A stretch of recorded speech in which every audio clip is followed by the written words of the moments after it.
Assalamualaikum warahmatullahi wabarakatuh. Di sini saya akan membahas tentang fungsi-fungsi manajemen logistik yang bersubtemakan pada fungsi perencanaan. Sebelum saya membahas kepada fungsi-fungsi manajemen logistik, saya akan membahas sedikit tentang apa sih itu manajemen logistik.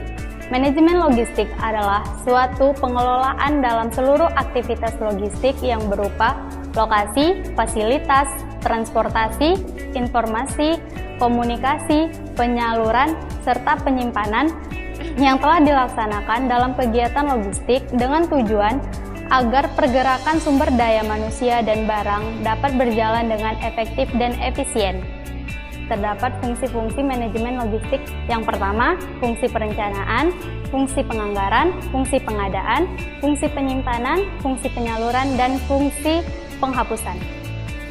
Perencanaan logistik adalah merencanakan kebutuhan logistik yang pelaksanaannya dilakukan oleh semua calon pemakai user, kemudian diajukan sesuai dengan alur yang berlaku di masing-masing organisasi. Kemudian dari itu, fungsi perencanaan logistik memiliki 3 karakteristik yang mendasar.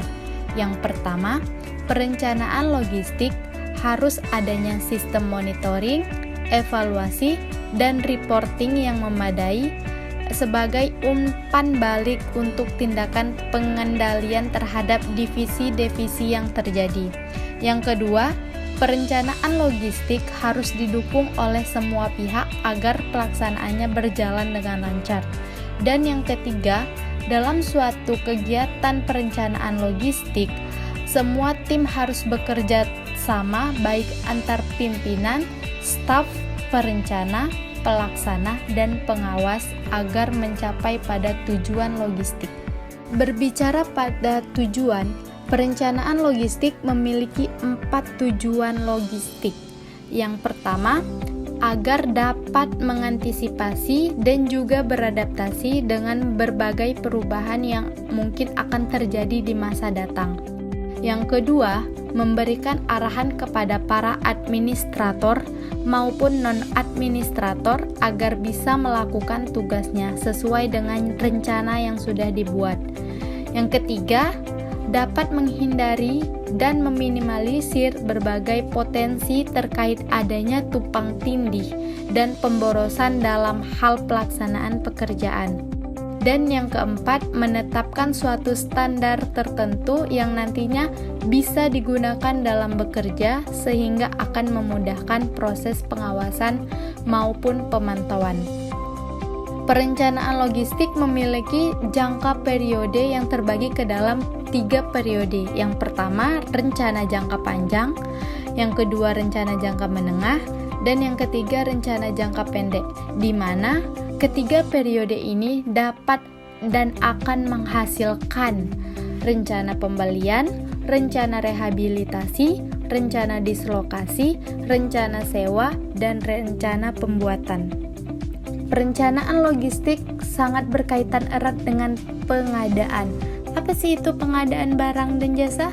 Pengadaan barang dan jasa adalah suatu kegiatan untuk memperoleh barang dan jasa yang prosesnya dimulai dari perencanaan kebutuhan sampai diselesaikannya seluruh kegiatan untuk memperoleh barang dan jasa tersebut. Pentingnya perencanaan dalam pengadaan barang dan jasa karena hal ini sangat menentukan konsistensi rencana umum pengadaan yang telah diumumkan dengan pelaksanaan paket pengadaan barang dan jasa yang akan dilaksanakan. Yang kedua, karena dalam melakukan identifikasi kebutuhan barang dan jasa yang dibutuhkan organisasi, jadi bukan berorientasi pada kebutuhan memberikan kepada konsumen yang diinginkan oleh pihak tertentu. Dan yang ketiga, karena pada tiap tahapan pelaksanaan pengadaan barang dan jasa harus dilaksanakan dengan memenuhi prinsip efektivitas, efisiensi, transparan, akuntabel, sehingga memberikan hasil yang maksimal. Kemudian, perencanaan logistik telah tercantum pada Peraturan Presiden Republik Indonesia Nomor 4 Tahun 2015 yang berisi bahwa dalam rangka percepatan pelaksanaan belanja negara guna percepatan pelaksanaan pembangunan, perlu adanya inovasi terhadap pelaksanaan pengadaan barang dan jasa pemerintahan yang dilakukan dengan memanfaatkan teknologi informasi dan berdasarkan pembangunan, sebagaimana dengan perlu melakukan penyempurnaan terhadap peraturan mengenai pengadaan barang dan jasa pemerintahan. Di sini saya akan mengambil studi kasus penerapan manajemen logistik dalam perencanaan logistik pada PT Patisari yang berada di Kecamatan Tenggulun, Aceh Tamiang.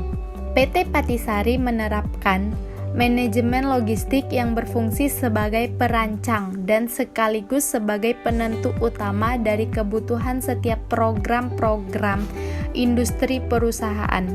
Yang pertama, PT Patisari melakukan segala kegiatan tentang analisis yang terkait dengan produk yang nantinya akan bisa digunakan, ketersediaan, dan juga skala prioritasnya.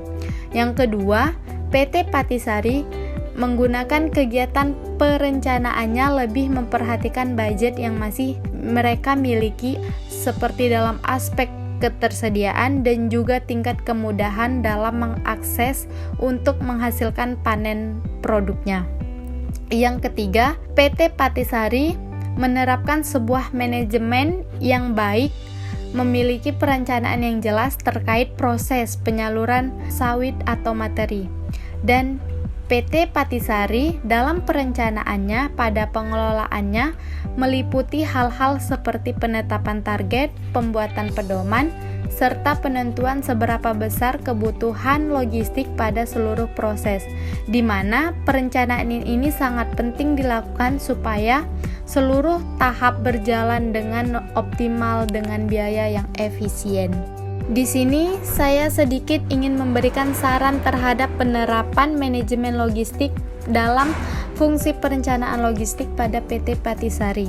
PT Patisari ini hendaknya adanya penanggung jawab khusus semua kegiatan manajemen logistik agar dapat terfokus dalam pengontrolan manajemen logistik di PT Patisari tersebut. Kemudian, sebaiknya tempat untuk melakukan kegiatan manajemen logistik, khususnya kegiatan operasional logistik, lebih diperhatikan sesuai dengan prosedur K3LH agar kesehatan dan keselamatan pegawai dapat terjamin selama jam produktif kerja.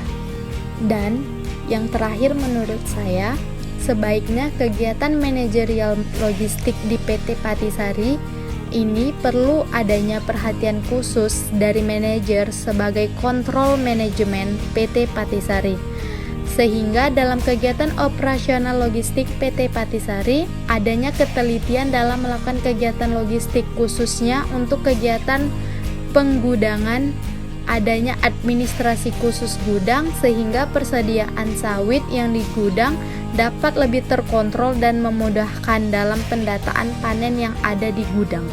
Baiklah, hanya ini saja yang dapat saya presentasikan tentang mengenai fungsi manajemen logistik yang berfokus pada perencanaan logistik. Apabila ada kesalahan, saya mohon maaf. Saya akhiri dengan wabillahi taufiq wal hidayah. Assalamualaikum warahmatullahi wabarakatuh.